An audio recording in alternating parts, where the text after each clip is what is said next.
Este. Boa noite, aqui estamos mais uma quinta-feira e hoje em trio. Sua Santidade Dona Miriam Nascimento reencarnou. Ela foi na Antártida buscar esse frio que está aí nos visitando, né? Achei que ela ia ficar por lá, não ficou, não voltou. Sobreviveu à estação brasileira na Antártida. Que não é Antártida, é Antártica. Você sabia disso? No Brasil é que fala Antártida. A Alice me fez assistir um documentário sobre a estação brasileira. Gente, ele no meio do caminho falou: Alice, vão mudar, que eu já estava ficando gelado. Mirinha, seja bem-vinda. Verônica, seja bem-vinda. E a todos os internautas que estão acompanhando-nos, esperando que dias quentes voltem em breve. Porque eu vou te contar, eu estou aqui com 4 camadas. Oremos. Muito bem. Encontro 229, a experiência de Licínio, capítulo entre o 12 e o 14, segunda parte. 26 de junho de 2025. Meirinha, perguntei a Verônica semana passada, você não estava aqui. Eu vou perguntar para você com a semana de atraso. O que você deu de presente para o seu namorado? Nada, né? Porque eu não tenho namorado. Tá vendo? Aí desse feito eu escapei, né? Ela continua, Verônica, escondendo leite, como diziam os antigos. Tá igual a consanguínea dela. Não é muito igual, não. Brincadeiras à parte, vamos trabalhar porque a coisa é séria. A continuidade desse capítulo é séria, mas é séria mesmo. Quem começa? Euzinha. Diga. Oi, gente. Tudo bem? Aí vamos nós, né? Vamos lá no Minuto de Sabedoria, mensagem 229. Ajude a todos os que estão enfermos. Amanhã talvez deseje que alguém o visite em sua enfermidade.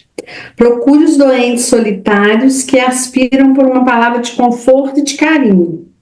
Não apenas seus parentes e amigos, mas até os pobres, conhecidos e abandonados, que não encontram um sorriso de incentivo e que estão famintos de solidariedade humana e de amor.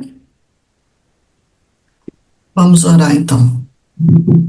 Deus Pai de amor e misericórdia, Espíritos amigos que nos amparam, Jesus, nosso irmão e mestre, aqui estamos reunidos para mais um encontro, para absorvermos as informações trazidas pelo companheiro Manuel Filomeno de Miranda, rogando que o lar de cada um que agora sintoniza conosco possa ser envolvido em vibrações benéficas de reajustamento, de equilíbrio, para ajudar a nós e a esses companheiros a melhor compreensão do texto a ser estudado, que possamos fluidificar a nossa água, trazer para a nossa companhia benfeitores espirituais que venham nos ajudar naquilo que necessitamos nesse momento. E agradecemos ao companheiro Filomeno, ao companheiro Divaldo, por ter trazido para nós essas informações tão importantes. Sabemos que este trabalho de psicografia é árduo, é algo também que exige esforço e dedicação. Por isso, agradecemos a esses irmãos e rogamos que, aonde quer que estejam, possam receber a nossa gratidão e o nosso carinho. Recorremos mais uma vez a esse Deus de amor e bondade para que nos envolva a todos, nos auxiliando a cada momento da nossa jornada. Que assim seja. Muito bem. Meninas, suas palavras iniciais. Mirinha? Oi, pessoal. Já falei. Oi, pessoal. Tudo bem? Já falou. É eu que estou fora do ar, então. Então, boa noite a todos e vamos lá para a nossa segunda parte aí desse capítulo, para conhecer um pouquinho mais sobre o Licínio. Muito bom. Se você está chegando agora no nosso grupo, seja muito bem-vindo. E como fazemos sempre, pedimos a Verônica para fazer uma recapitulação do capítulo anterior. Como estamos no mesmo capítulo, fazer então uma recapitulação da primeira parte deste capítulo, que é a experiência de Licínio. Isso. É um capítulo extenso, por isso que nós decidimos dividir em duas partes. E aí, na primeira parte, ele vai se deter mais em falar sobre o companheiro Ambrósio, que o Licínio conheceu, ambos encarnados nas tarefas mediúnicas. E hoje, na segunda parte, o Licínio vai falar um pouco mais a respeito dele. Mas então, o Filomeno foi levado a muitas reflexões. O caso do Ambrósio despertou acerca do perispírito, confirmando que nós somos arquitetos da nossa felicidade ou da nossa infelicidade, demonstrando para a gente o que levou o Ambrósio a se encontrar no estado em que ele está.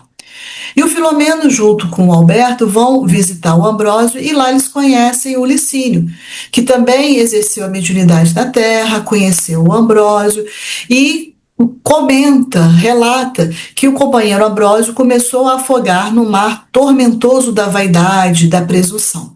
O Licínio se torna amigo do Ambrósio, tenta despertá-lo para seguir o caminho do bem, as diretrizes do Cristo, mas o Ambrósio dizia que já havia contribuído com o Cristo no início da sua tarefa mediúnica e que agora ele se encontrava em outro patamar, palavras usadas por ele, para efetuar grandes cometimentos que não eram aqueles que o Licínio tentava despertar.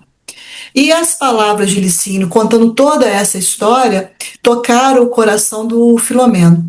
E no final dessa parte, todos são convidados a uma oração em favor do irmão Ambrósio, que ainda está no processo de terapia e de recuperação. E será de longa duração, como a gente sabe pela gravidade do estado em que ele foi retirado lá das regiões de desafio.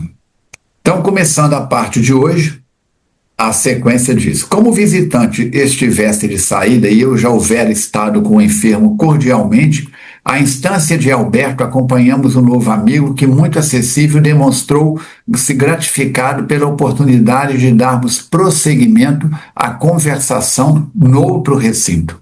A enfermaria situava-se na parte inferior do pavilhão, onde se internavam os pacientes mais graves. Assim atravessamos o longo corredor, ouvindo as exclamações e gemidos que venciam os obstáculos das enfermarias, o que provocava certo constrangimento pela impossibilidade de fazermos, imediatamente, algo que modificasse a situação dos aflitos além do que era realizado.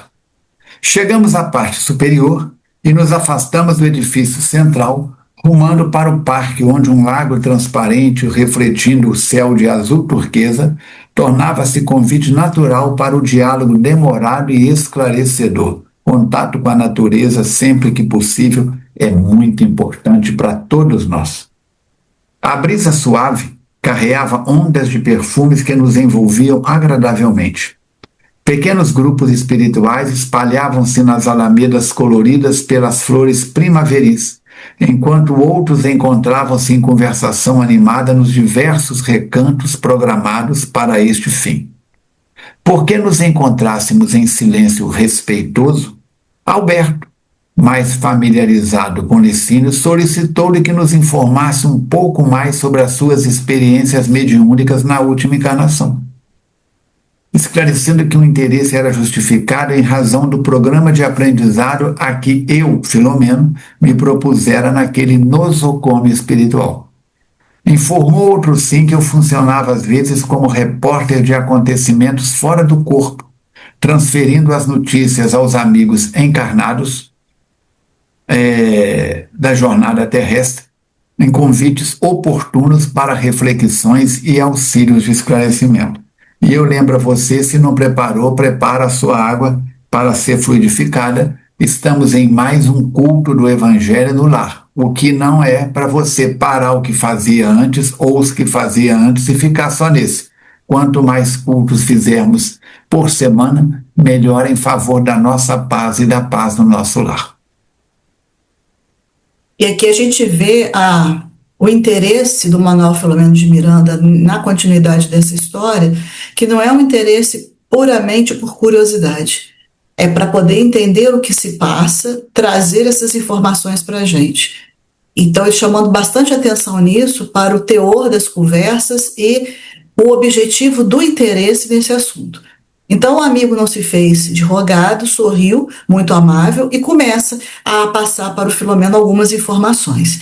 E ele diz que a mediunidade foi para ele, quando estava encarnado, a cruz de elevação moral, e que prossegue ainda como oportunidade de crescimento interior, face às aspirações acalentadas de iluminação e paz.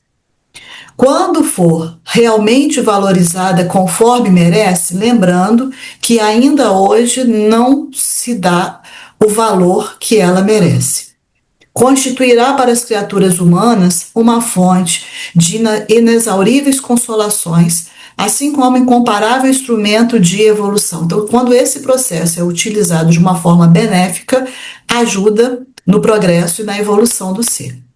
Por mim próprio, o Licínio falando, aquilato as suas bênçãos, porque renasci na terra com pesada carga de compromissos infelizes que me cumpria atender, programação reencarnatória, reabilitando-me e ressarcindo dívidas. Então, o desenvolvimento da mediunidade para ele era um ressarcimento de dívidas. Desde o berço, felizmente, experimentei a pobreza. Isso aí pode parecer um pouco contraditório. Poxa, experimentar a pobreza, e ele fala felizmente, mas a pobreza, mesmo sendo terrível, diante da riqueza, traz provas, talvez, dependendo do espírito, que exija mais resignação.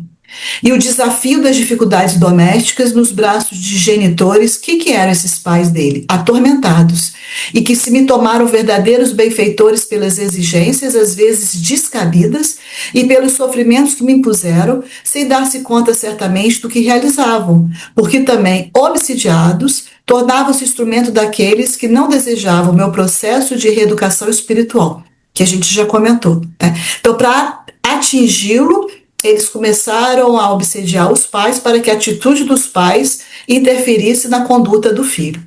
A dor desse modo foi-me sempre o anjo alerta, ensinando-me obediência e simplicidade. Os fenômenos começaram a aturdir-me durante a primeira infância, e isso é até comum. A gente tem tantos relatos, né, de grandes médicos que a gente conhece que da infância começa esse despertamento. Quando se me apresentavam inúmeros verdugos da paz, a quem houvera criado embaraços e passado não distante. Assustavam-me, ameaçavam-me e agrediam-me com frequência e impiedade. Porém, amigos espirituais afeiçoados, quais? O Falcone é ele que está dizendo. A minha avó materna. Casada com o avô materno. A quem não havia conhecido no corpo, sempre interferiram, socorrendo-me, orientando-me carinhosamente, ajudando-me a compreender a ocorrência penosa. Aí a gente lembra do Chico Xavier, né, da mãe que aparecia para ele, que dava força, que o estimulava a aceitar as provações pelas quais ele estava passando. Na adolescência, fiquei órfão de pai, sendo felicitado mais tarde pela presença de um padrasto caridoso, que foi enviado pelo Senhor, só que o do Chico foi madrasta, né? Mas é uma história bem semelhante, e que me ajudou a encontrar o caminho da renovação de que necessitava. Ele facultou possibilidades para estudar e arrumou para ele também um emprego honrado para a conquista do pão diário. Aqui a gente tem que dar a mão à palmatória, né? Porque foi enviado um padrasto. Pelo menos uma vez chega um homem, né? Para socorrer alguém, né, gente? Vamos fazer o quê, né? Lá a avó, mas aqui o padrasto eu achei muito. Né, de vez em quando. Depois a gente conversa. Quando eu era moleque pequeno lá em Barbacena, não, em Astolfo Dutra, a gente olhava um para o outro na sala, fazia assim aqui, ó. E apontava lá para fora, como quem diz assim. Depois da aula a gente conversa. Eu vou fazer para você assim, tá, dona Mirinha? Aqui, ó. Não vai ter jeito. Mas assim, eu tô em defesa dos homens, né, gente? Porque assim, tem pessoas. A Lei Maria da Penha. Mas tem pessoas até que brigam, são feministas ou machistas e brigam. Mas no caso é muito enfático que as mulheres são a que mais socorrem. Não porque escolheu a mulher, não por causa da sensibilidade, né? E no caso, esse padrasto veio porque ele precisou socorrer recursos, inclusive materiais, né?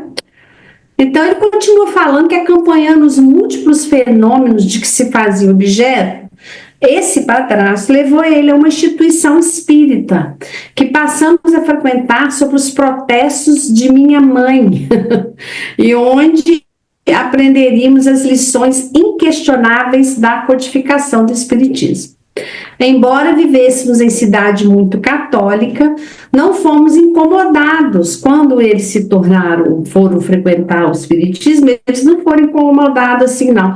A não ser por algumas outras pessoas mais fanáticas, que é natural, muito natural, isso ele até fala, né? Aos 25 anos ele se casou e ele se transferiu então com a esposa dele para a capital, porque ele precisava, para trabalhar nessa empresa que ele precisava, tinha que ter uma identificação e seria na capital. As investidas das entidades perversas que ele sofria eram constantes, criando embaraços contínuos onde quer que ele se apresentasse. Tinha calúnia, gente, a gente vê médiuns contar isso assim, não precisa ser Divaldo, não precisa ser Chico, médiuns equilibrados que fazem o trabalho. Quantas vezes eu já vi o Falcone contar, passa por isso assim, corriqueiramente, tem nada assim acentuado, que corriqueiramente. Eu estava ouvindo o Jacobson hoje no curso que ele está dando sobre mediunidade, e que ele fala que isso é mais comum do que a própria mediunidade, que é assim, de tanto que os médiuns passam por isso. Mas por que acontece isso? Os médiuns, eles precisam ser testados. Eu sou testada nisso, naquilo. Cada um é testado numa coisa, os médiuns na mediunidade. Simples assim, né? E outra coisa, os médiuns põem muito a cara na reta também. Por que põem? Porque são seres humanos, são pessoas como qualquer outras pessoas. Então, são atingidas aonde? Na mediunidade, né? Então, as pessoas fazem calor. Ô, gente, o Divaldo desencarnou. Até hoje tem gente falando do Divaldo. Não tem o que fazer, né?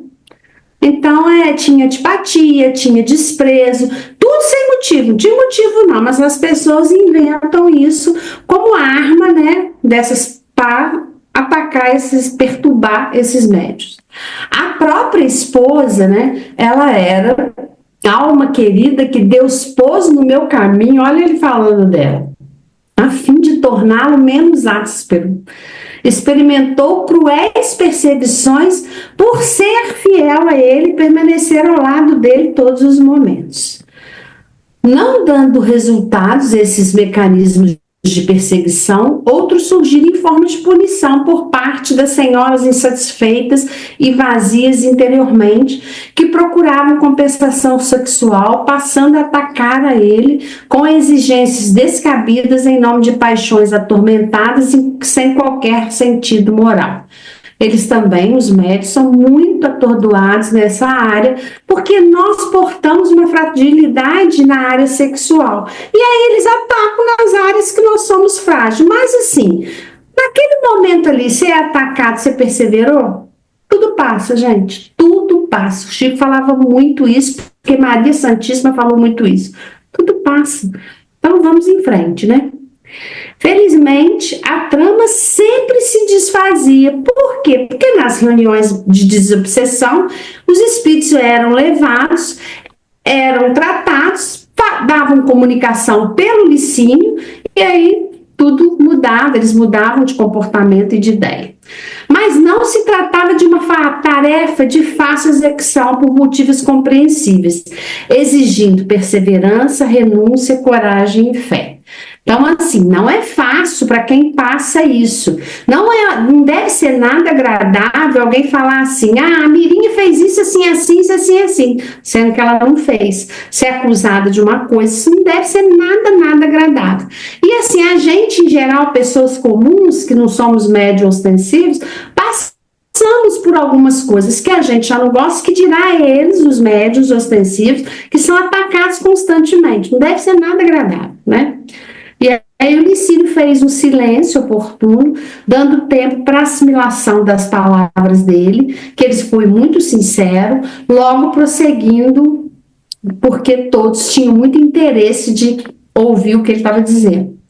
Na primeira parte, nós comentamos que o Filomeno trouxe algo inusitado, que é aquele capacete e aquela transferência de fluidos do paciente para a Dona Maria Modesta. Aí eu comentei que o Filomeno trouxe também em outro capítulo, em outro livro, que é o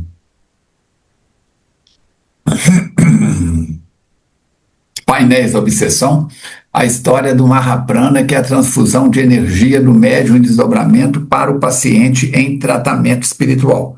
Tem um outro livro do Filomeno que nós vamos estudar também, que é o Trilhas da Libertação, que ele vai falar das regiões de trevas, onde assume uma determinada autoridade lá e coloca como foco o ataque aos médiuns, aos trabalhadores espíritas, colocando 4 fatos que são comuns na vida de todos nós e que podem nos prejudicar. O dinheiro, a fascinação pelo dinheiro, a fascinação pelo sexo e outros 2 pelo poder e tudo mais. Então nós vamos ver que todos nós trazemos do passado fragilidade. Mas está aí, ó, no parágrafo anterior ao último que a Mirinha leu, no penúltimo, dizendo aí, ó, mas não se tratava de uma tarefa de fácil execução por motivos compreensíveis, exigindo perseverança, renúncia, coragem e fé.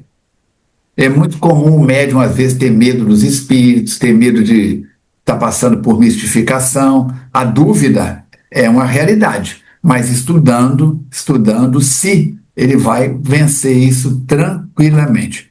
Então, Trilhas de Libertação é um livro que nós vamos trabalhar com ele. Não fomos abençoados, a minha mulher e eu, com a presença de filhos biológicos, mas o nosso era um amor profundo.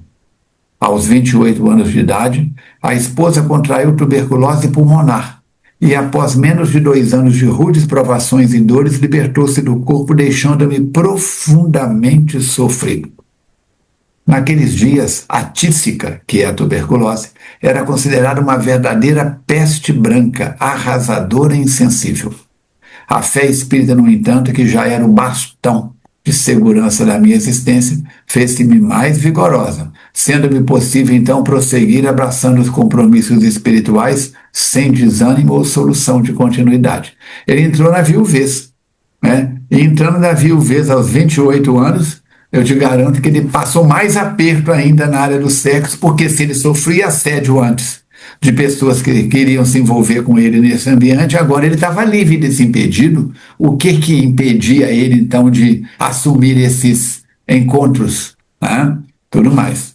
Naquela época, eram comuns os médiuns denominados receitistas, que se faziam instrumento de devotados médicos desencarnados, especialmente dedicados à homeopatia, e que atendiam os enfermos pobres que os buscavam nas reuniões públicas ou lhe escreviam cartas solicitando auxílio. O maior exemplo que nós temos é Chico Xavier. E um outro grande exemplo foi Ivone do Amaral Pereira. Basta ler lá Recordações da Mediunidade e Elevação do Invisível, que você vai ver os depoimentos dela. Eu me encontrava entre esses servidores e de cedo compreendi a soberania das leis em relação às possibilidades humanas. No começo, após a desencarnação da esposa, experimentei a frustração decorrente do meu insucesso mediúnico, não conseguindo salvar a companheira enferma, que também passara a receber o tratamento conveniente do esculápio a quem recorrêramos. É o caso do Chico, gente. Dr. Bezerra de Menezes psicografou milhões de mensagens pela mão do Chico de receituário. E o Chico tomava medicamentos da alopatia. Teve que operar isso, aquilo, passou por tratamentos diversos, por dores, tinha o problema da vista, tinha o problema da cardiopatia, que são manchas que nós trazemos do passado, débitos, cheques sem fundo, como eu costumo dizer na brincadeira que emitimos. Falcone, eu quero saber mais sobre isso. Leia o capítulo 19 do livro Missionários da Luz, Talapaces. Você vai entender muita coisa lendo esse capítulo. Tem o caso também do Zé Arigó, né, do filho? O Zé Arigó, o Zé Arigó não consegue curar o filho dele. No filme é muito bem colocado isso. E tem na internet à sua disposição, põe lá, depoimentos do filho do Zé Arigó. Tem lá ele contando as histórias. Eu não sei qual deles que é aquele que está ali no depoimento. Isso foi sempre tido em relevância por alguns companheiros que expressavam suas dúvidas quanto à interferência dos bons espíritos por intermédio da minha faculdade, adindo que eu sequer conseguira curar a esposa, como se isso dependesse das pequenas possibilidades humanas de qualquer um de nós. Quantas pessoas perguntam, Falcone, cadê os espíritos que não impediram a Kátia de ser atropelada ali? As razões pelas quais a Kátia passou por mundo espiritual, retornou através de várias fraturas no corpo e ser atropelada e ficar deitada no chão do asfalto durante mais de 1 hora, quase 2 horas, até que fosse identificada, são outras, não dá tempo de contar aqui hoje, mas tinha razão disso. Que foi contado um pedaço da história por Mateus, depois o Camilo, através do Raul, contou outros pedaços, complementou o que havia sido dito pelo companheiro da casa, e depois, mais tarde, o Divaldo vem e completa tudo, com a benfeitora Joana. E assim, são as nossas vidas do passado, são os furúnculos que brotam na gente em forma de dor, de desencarne, de problemas os mais diversos, trazidos nos perispíritos e que eclodem,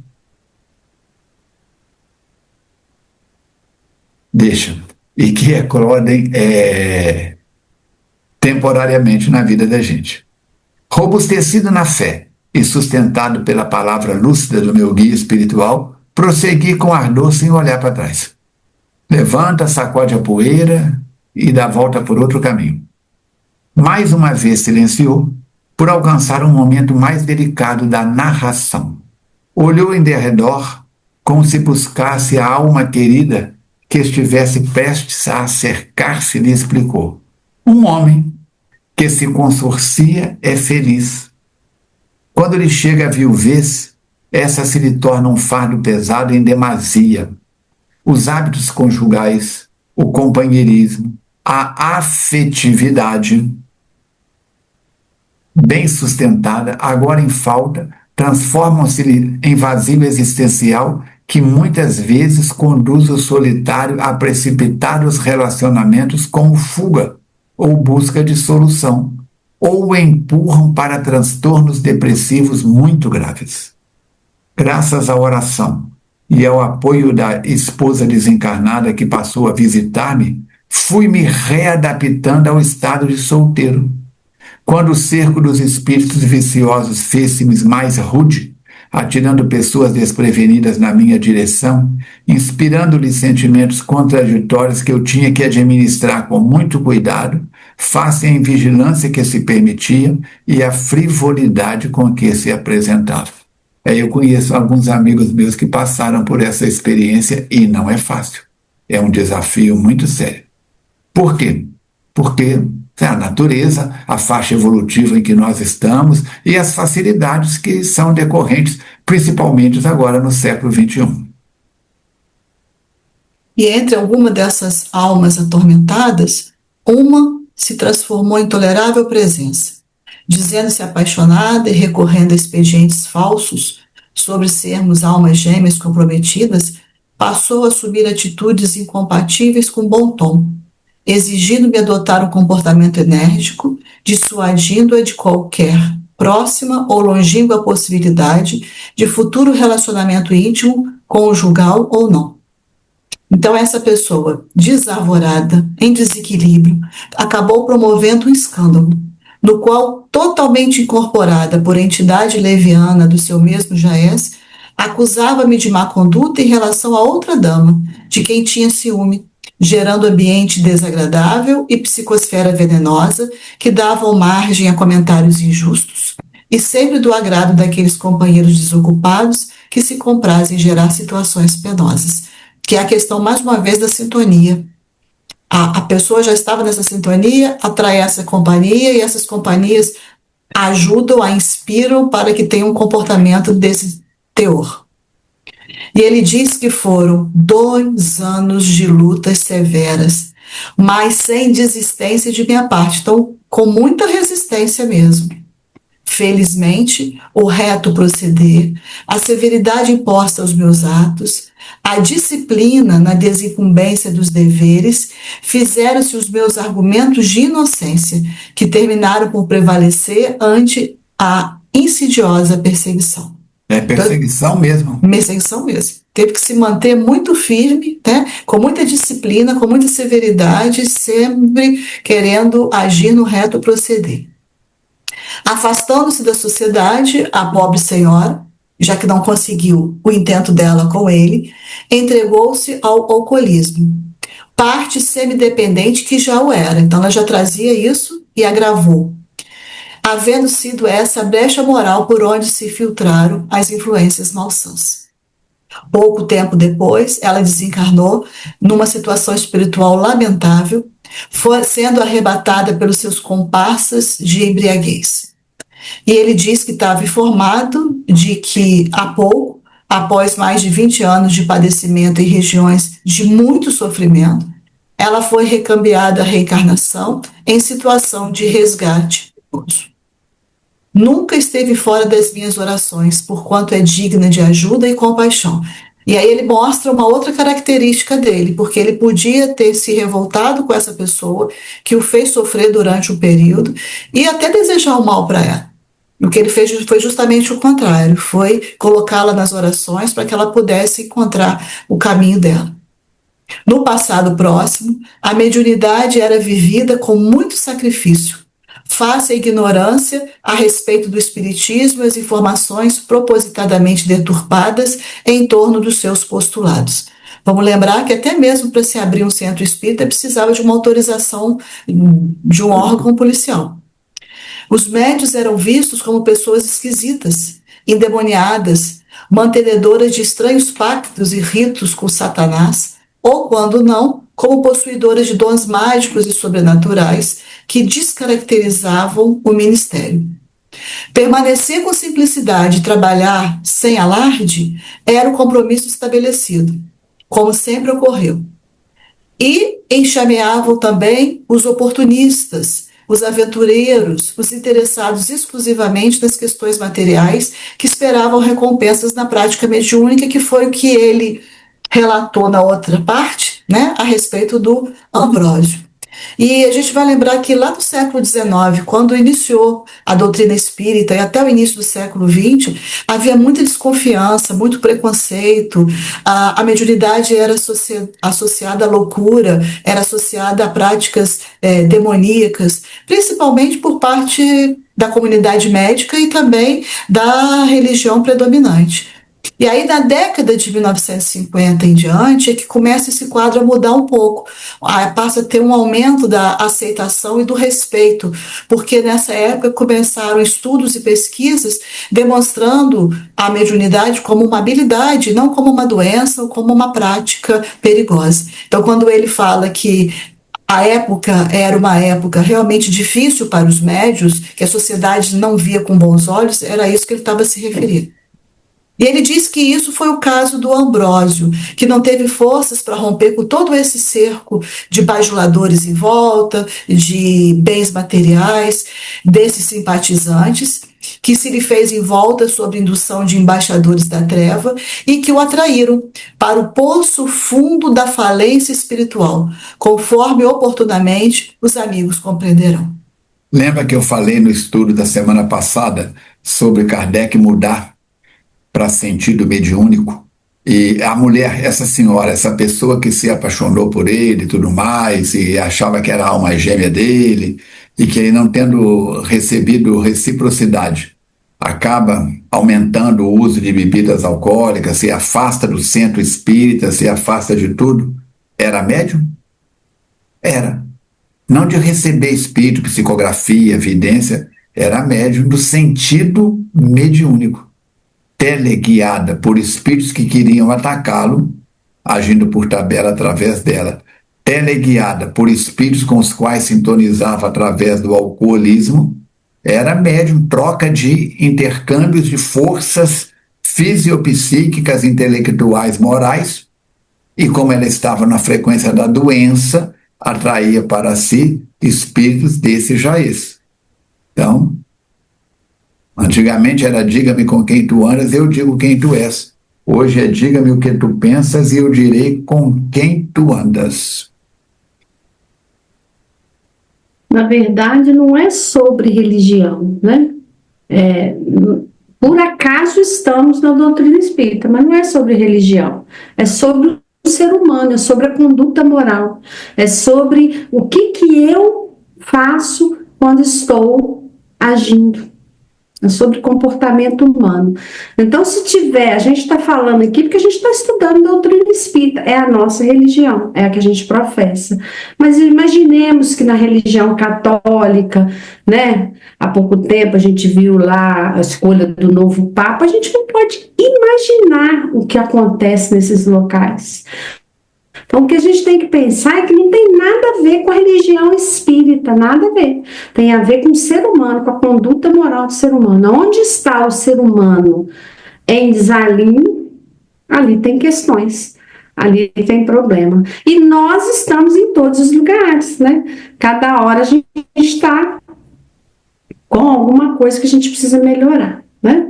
Ele continua falando que não conseguindo colher-me nas suas redes fortes de perturbação, os inimigos da luz encontraram outra forma de afligir-me.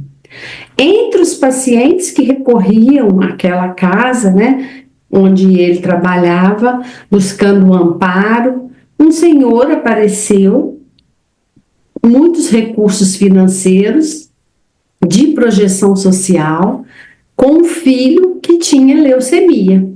E após haver tentado todos os recursos que estavam na época, não conseguiu nada, voltou para a assistência espiritual e a medicina homeopática mediúnica. E aí jamais se lhe prometeu qualquer resultado, senão aquele que a misericórdia divina sabe, e apenas ela administra. A princípio, o jovem apresentou sinais de melhora, o que muito animou o pai, para depois ser consumido pela enfermidade pertinaz que o arrebatou do corpo. É uma situação delicada, mas é muito delicada isso que ele está contando aqui, né? Não obstante, todos procurassem consolá-lo, subitamente pareceu enlouquecer e acusou o Licínio de exercício ilegal da medicina, tentando o responsabilizar pela desencarnação do filho. Olha que situação difícil que esse Licínio passou, né? Isso é uma questão que ele está contando, tem outros que ainda não contou, né? Foram dias muito sombrios, mas também visitados pelas claridades espirituais. Isso que a gente tem que pensar, gente. Às vezes a gente passa dias dificílimos, meu Deus do céu, como eu vou sair disso? Mas não fica pensando que ali não tem a mão de Deus. Deus está conosco, Jesus está amparando, os amigos espirituais estão presentes, mas mesmo nessa dor toda, graças a Deus que tem eles do nosso lado, senão a gente não suportaria, né? Então imagine uma situação dessa que eu não sei nem opinar sobre isso, né? Ele sendo acusado de medicina ilegal. E aí ele fala que quando o próprio médico do jovem com leucemia, ele foi opinar a favor do Licínio, porque ia se instaurar um inquérito contra ele, mas o médico foi taxativo em afirmar que a enfermidade era incurável naquela ocasião e que os dias a mais que o jovem desfrutava podia considerar que era uma dádiva de Deus, né? Que já não havia outra explicação. O pai, sofrido, aquietou-se, enquanto nós outros ficamos com o coração opresso e a alma retalhada pela amargura da acusação e suas duras penas. Eu estava ouvindo o Divaldo falar há pouco tempo, porque assim, ué, mas o Divaldo não desencarnou para quem estava com ele, né, gente? Todo dia, toda hora. Eu não estava com o Divaldo, eu ouço o Divaldo no áudio, então para mim o Divaldo não desencarnou não, ele está ali. Aí ele falando que ele era uma pessoa, eu sou uma pessoa muito difícil e eu fico de mal com as pessoas, tem pessoas que eu não tolero, falo, Divaldo falando isso. Que interessante. Divaldo sentado, lembra disso? Divaldo em pé e Divaldo sentado. Eu sou uma pessoa difícil. Tem pessoas que eu não estou com vontade, ele falando lá nas palavras dele. Ele é um ser humano. É diferente de mim que na conduta moral, na mediunidade ostensiva, no que trabalho maravilhoso que ele fez, que eu não posso nem imaginar também o que é que seja, mas em ser humano, que é atentado nas suas fraquezas, que tem afinidade, que tem antipatia, né? Então, eles são tentados naquilo que eles têm de fragilidade, né?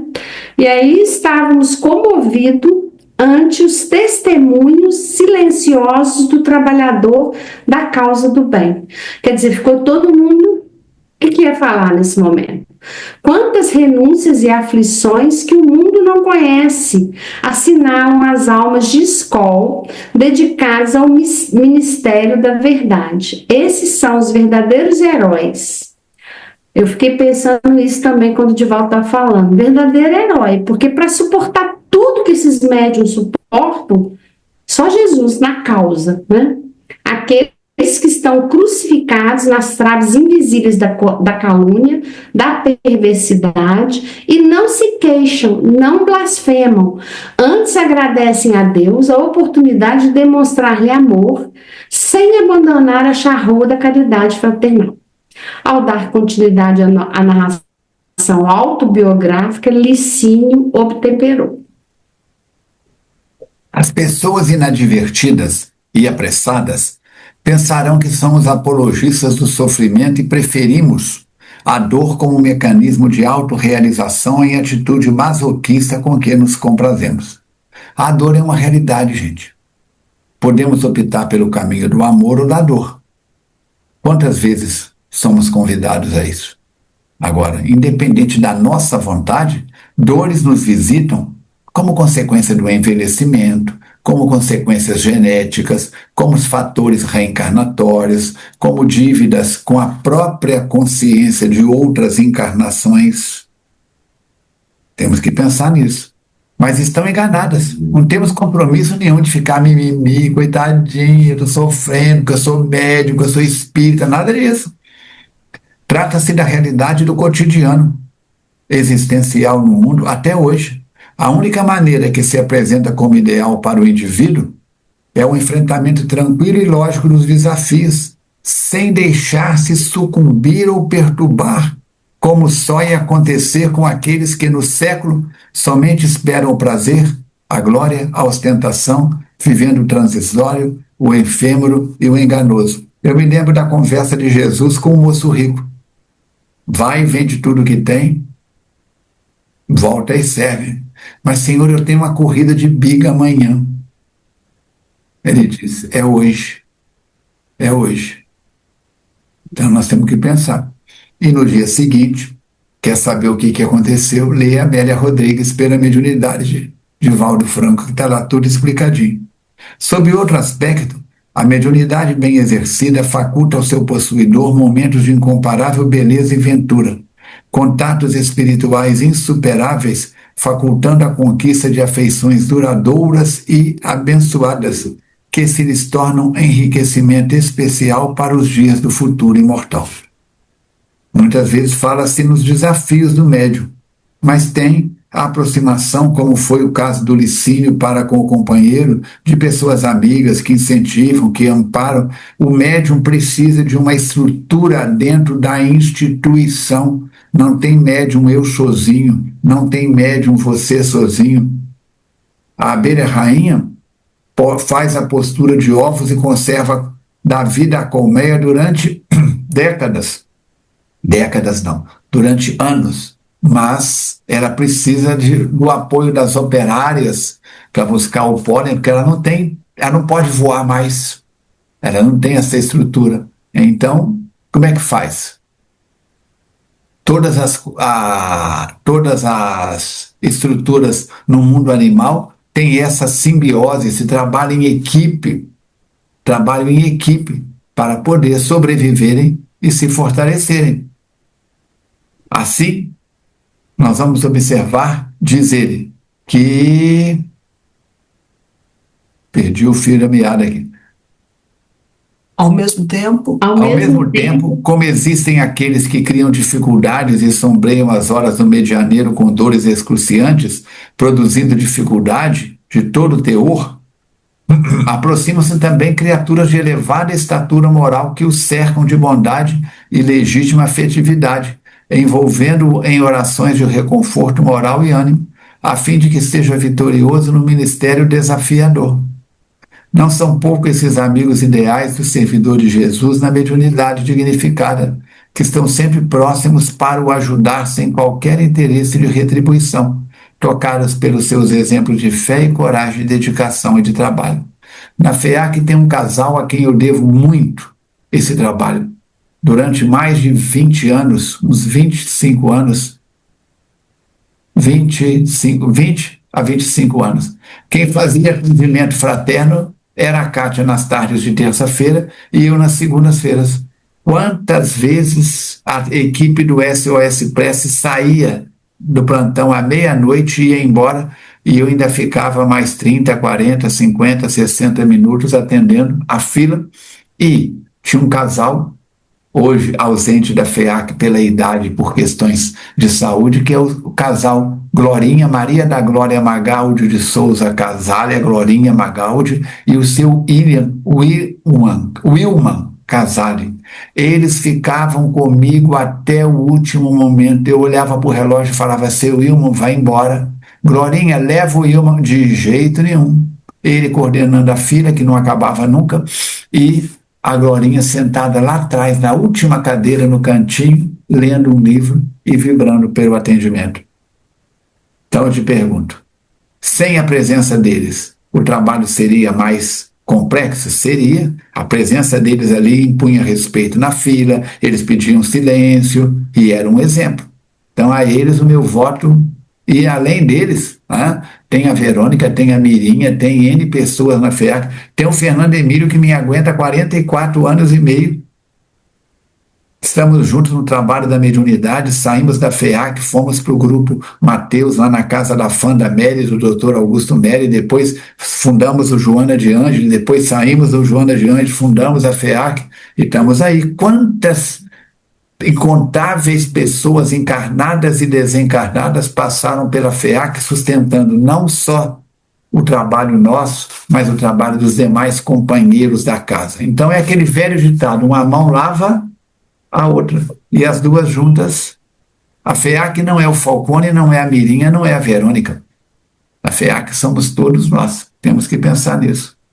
A consideração foi muito oportuna, funcionando de maneira positiva, evitando que a melancolia ou a angústia assinalasse a narrativa edificante do trabalhador jovial. E utilizando-se da interrupção natural, indaguei-lhe interessada. A língua do Filomeno já devia estar pegando fogo, já que até agora ele não fez pergunta nenhuma. E a esposa, né? Vamos ver a curiosidade dele. E a esposa querida ainda se encontra no plano espiritual, residindo com o amigo? Sim, respondeu com espontaneidade. Agora preparamo-nos para outros mistérios do futuro, que desejamos ocorram na seara espírita que nos fascina. Os tempos agora são mais favoráveis, embora as criaturas, de certo modo, permaneçam com muitos conflitos e dificuldades. Até porque antes ele falou da tarefa mediúnica mais desafiadora em períodos passados, mas que hoje ainda tem também os seus desafios. No entanto, o Espiritismo já desfruta de algum respeito, e o campo é propício para um esforço de renovação, preparando a nova era. Permito-me imaginar, continuei indagando, falo Filomeno, que o amigo deverá estar de volta ao planeta querido muito em breve. É verdade? Tomado pela mesma jovialidade, Licínio respondeu. Me diz: é claro que gostaríamos, Albertina e eu, de voltar à Terra no novo milênio, a fim de podermos trabalhar para a extinção das sombras que gradualmente irão cedendo lugar à peregrina luz da verdade. E aí continua o Filomeno as perguntinhas dele. E desde há quantos anos o amigo se encontra fora do corpo físico? Há quase 20 anos, o que não é muito, mas considero suficiente suficiente para estar preparada para os compromissos do amanhã. No entanto, como sabe o caro amigo Miranda, tudo depende de muitos fatores que estão sendo considerados pelos nossos maiores. Quer dizer, ele com 20 anos no mundo espiritual, com certeza este é um espírito de responsabilidade, um espírito, né, que está trazendo a sua vida dentro de integridade. A gente, com 28 anos, ele ficou viúvo, não deve ter se dado ao desfrute, deve ter continuado a vida dele, né? E deve ter desencarnado em idade avançada, né? Não é? Ele não fala nesse capítulo, não sei para frente, sobre a desencarnação. Aí eu falei, por que o Filomeno não perguntou a ele, gente? Você desencarnou de quê, meu filho? O Filomeno não perguntou, né? Mas ele já estava com 20 anos no mundo espiritual, preparado para voltar, convertido, é claro, né? Estamos edificados diante de tudo quanto ouviramos através da narração das experiências bem vividas pelo irmão Licínio. Compreendemos então que havia chegado o momento de nos despedir, por quantas horas avançávamos sem que nos dessemos conta e outros mistérios esperávamos a todos. O trabalho continua. Gente, vou fechar a janela, que está uma chuva, que parece que vai cair o mundo aqui, no bairro que eu moro. No bairro que eles moram, não, mas aqui... Mas aqui também está chovendo. Agradecemos ao novo companheiro, colocando-nos às suas ordens para qualquer eventualidade. E após abraçar-nos, retornamos ao pavilhão, Alberto e eu. Esses 20 anos que ele ficou lá e que está pronto para voltar, isso não é muito comum, não, né? Como assim? Esse período que ele está de 20 anos só no mundo espiritual, não é uma coisa comum, é mais para um período curto, mas ele levou créditos, né? Ele levou mais créditos do que débitos na volta ao mundo espiritual. Então, ele essa contabilidade aí... Ele perseverou, fez o trabalho dele, respondeu o processo, né? Eu tenho um amigo que tem 7 processos nas costas. 6 processos por prática ilegal de medicina e um processo, esses do Conselho Regional de Medicina, e um processo do Conselho Regional de Psicologia, por prática ilegal da exercício da psicologia. Foi agradável? Ele me conta que não. Deu dor de cabeça, teve que contratar advogado, arrumar testemunha, rolar tudo, mas venceu. Os 7 foram arquivados e em vários deles ele me disse que o juiz ofereceu a oportunidade de reverter o processo com o difamatório e tudo mais. Ele disse, de jeito nenhum. Vamos seguir em frente, que cada um segue a sua vida e vamos que vamos. Pronto. Aliás, esse capítulo lembra muito esse seu amigo, né? Lembra. Viúvo, né? Bastante coisa assim. Ele vai... Oremos. Fiquei lembrando desse seu amigo. Oremos uns pelos outros, porque é fácil, não, né? Então, vamos que vamos. A Mirinha mais a Verônica conhecem ele, trabalhador também do movimento espírita aqui de Juiz de Fora. A Verônica trouxe, a Mirinha, no capítulo anterior, uma mensagem. Como é que era o título dela, Verônica? Decálogo aos médiuns. Hein? Decálogo aos médiuns. Eu trouxe hoje outro decálogo. Está no livro Paz e Renovação, autores diversos, Decálogo da Desobsessão. Você conhece? Não, isso eu não li, não. Olha só, Decálogo da Desobsessão. Primeiro, não permita que ressentimento ou azedume lhe penetre no coração. Nossa, mas estou atendendo uns casos enjoados na FEAC, umas pessoas também, ai, coisa horrorosa.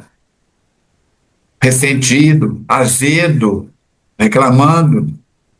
Segundo, abençoe quantos lhe censuram a estrada sem criticar a ninguém. Ser atacado é uma coisa, atacar é outra totalmente diferente. Aquele que se exalta será humilhado, aquele que se humilha será exaltado. Terceiro passo do decálogo da desobsessão: jamais obrigue essa ou aquela pessoa a lhe partilhar os pontos de vista. Ô Mirinha, você tem que ficar comigo. Eu falei que nesse assunto a Verônica anda perturbada. fica aqui, me ajuda, que nós temos que convencer a Verônica. Calma, não é assim, não. Ou então o contrário, Verônica, a Mirinha não anda bem, não. Precisamos de... A gente pode até, percebendo que o companheiro está enfrentando problemas, chegar e dizer: o que está acontecendo? O que eu posso ser útil? Mas daí, que tem que andar pela minha cartilha da Verônica ou da Mirinha, negativo. Quarto, habitue-se a esperar pela realização dos seus ideais, trabalhando e construindo para o bem de todos. Eu tenho um projeto na minha mente, prontinho, de uma frente de serviço. Mas, para isso, eu preciso que determinados recursos venham. Enquanto eles não chegam, o que eu faço? Eu continuo fazendo o trabalho de cada dia da melhor maneira possível. Agora eu vou dar uma pausa, vou esperar que o recurso chegue. Não. Quinto, abstenha-se de sobrecarregar os seus problemas com o peso inútil da ansiedade. Ansiedade é falta de confiança no presente, porque é o presente que vai produzir o meu futuro. Depressão é excesso de passado. Ansiedade é excesso de futuro. Estresse é excesso de aqui e agora. Sexto, cesse todas as queixas ou procure reduzi-las ao mínimo. Para de reclamar, seja do marido, da esposa, do namorado, do ficante, do filho, da mãe, da avó, do síndico do prédio, do prefeito da cidade, do dirigente da reunião que você frequenta, dirige ou coordena. Então, nada de ficar reclamando. A frequência da reclamação te torna, até o cheirinho muda. Sétimo, louve. Mas louve com sinceridade o merecimento dos outros. Viu que o companheiro fez algo nobre? Chega em particular e fala: parabéns, gostei do que você fez. Vou procurar te copiar nesse quesito. Pronto, incentivo. Não tem que pegar um microfone perante toda a sociedade, jogar confete, pétalas de rosa. Temos que ter cuidado. Eu não sei como é que é o outro na área da vaidade. Sétimo, sétimo eu já falei. Oitavo, conserve o otimismo e o desprendimento da posse. Já dizia Odete Reutemann que o dinheiro na mão é vendaval. Então, se o dinheiro puder chegar e facilitar mais conforto para mim e através de mim para outras pessoas, legal. Mas não colocar nisso Deus. Porque tem o Deus dinheiro, tem o Deus bebida, tem o Deus maconha, tem o Deus ódio, tem o Deus ciúme, muito cuidado. Nono passo no decálogo da desobsessão do livro Paz e Renovação de Chico Xavier. Conserve o otimismo e o desprendimento da posse. Nada nos pertence. Nós mineiros temos um ditado: vão-se os anéis, ficam os dedos. Os dedos são mais importantes do que os anéis. Mas a gente fica choramingando por cada bobeira, por cada besteirol que aconteceu. Deus seja louvado. E último, penúltimo, nunca se sinta incapaz de estudar e aprender, sejam quais forem as circunstâncias. Lembra que eu falei no estudo passado? Perguntaram para Emmanuel, no livro Consolador, como melhorar a intuição. Ele disse: estudando mais e estudando-se mais. Então, estudar. O que a Mirinha estava fazendo ainda há pouco? Ouvindo uma palestra do Robson Trovão, que é da área da mediunidade, ou mais cedo hoje. Ela não estava lendo, mas hoje nós temos a facilidade da internet. O Divaldo vai morrer para nós? Eu acordo todo dia de manhã, quando eu desço para fazer o café, e daqui a pouco eu vou tomar um café quentinho, um chá, não sei, né? O que acontece? Eu ponho lá Prece de Cáritas com Chico Xavier. Eu tomei contato com a Prece de Cáritas na Fazenda Paraupeba. 10º passo: esquecemos-nos para servir. Esquece, Falcone, esquece que você é um dente da FEAC, nas engrenagens que rodam. Faça o melhor que você puder, sempre que puder, e segue em frente. E não olha para trás, não. E vamos que vamos, juntos e misturados. Então tá aí um decálogo que eu vou passar para o Chaves também, para colocar no rodapé desta mensagem. Tá bom? Meninas, já estamos aí com mais de uma hora de trabalho no bem. Vamos então preparar-nos para o encerramento. Lembrando que a semana que vem tem mais. Nós teremos um encontro 230, para o dia 3 de julho, não é isso? Isso. 3 de julho. E o tema será Impressões Marcantes. Lembre-se de acompanhar o YouTube da FEAC, youtube.com/FEACnet. Inscreva-se no Instagram da FEAC, @FEACnet. Toda quarta e todo domingo, palestra postada no meu YouTube Espírita. Assine e siga, comente, divulga. Além do da FEAC, youtube.com/Falcone Espiritismo. Siga-me no Instagram, @Falcone Armando. Não implicamos com ninguém, não criticamos ninguém, sempre saúde física, espiritual e emocional. Vamos então preparar para o encerramento, agradecendo a presença de cada um de vocês, esperando que leiam, que estudem o próximo capítulo Impressões Marcantes e que possamos nos encontrar pelos corredores da FEAC ou pela estrada da vida. Mirinha, suas palavras de... Mirinha, suas palavras de encerramento. Gente, está na chuva que vocês não têm noção, eu tô achando que vai cair o mundo aqui. Mas não cai não, viu? Eu estava ouvindo uma pessoa, essa semana eu estudei muito, graças a Deus, eu estava ouvindo um cara falar, que eu gosto de ouvir umas coisas engraçadas também. Aí ele estava falando sobre conhecimento e sabedoria, que eu falei, gente, que coisa, eu não sou uma pessoa que me falta conhecimento, mas sabedoria, pelo amor de Deus. Aí eu falei assim, qual que é a diferença de um para outro, né? Aí ele disse o seguinte, que conhecimento é saber que tomate é uma fruta. Sabedoria, não colocar ele na salada de fruta. Até a semana que vem, que eu consiga adquirir sabedoria em algum momento da minha vida. Vou usar esse exemplo, hein? Depois você me fala quem é. Muito bom, né? Eu fiquei impressionada que ele escuta uns podcasts engraçados. Eu conheço assim, podcast engraçado. Aí eu escuto esse, sabe? Aí quando tá assim chato ou impróprio, eu sou muito seletiva, aí eu corto. Mas esse eu amei, ele falando sobre conhecimento e sabedoria. Eu falei, gente, não é que é isso mesmo? Um beijo, gente, até semana que vem. Verônica, suas palavras finais. A Miriam falou assim que o tempo está desabando. E aqui no meu notebook, o tempo está assim, chuva fraca. E a água tá caindo lá, pesada lá fora. Então, tá vendo? Não pode confiar em tudo que a gente vê, né? Tem que saber a fonte. Gente, obrigada pela presença de vocês. Continuamos contando com as vibrações de todos e que na próxima semana possamos estar juntos. Eu também agradeço a todos que estão participando. Ajudem-nos a chegar ao maior número de pessoas. Sigam as nossas redes sociais. E vamos que vamos juntos e misturados. Mirinha, como você está trabalhando pouco, vou passar para você a palavra para fazer a prece de encerramento em sol maior. Com chuva ou sem chuva, em sol maior, que é para esquentar o ambiente, no bom sentido. Vamos orar, né, gente?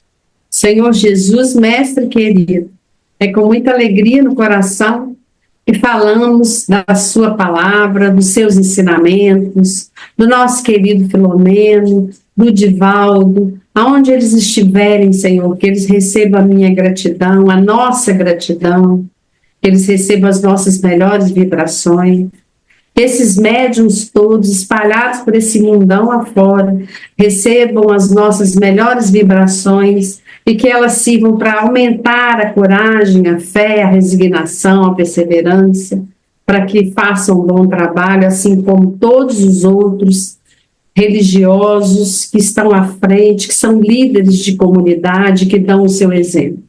Muito obrigada, Jesus, por tudo que tem feito por nós. Paz na terra, Senhor. Abrande os nossos corações e fica conosco hoje, agora e sempre, que assim seja.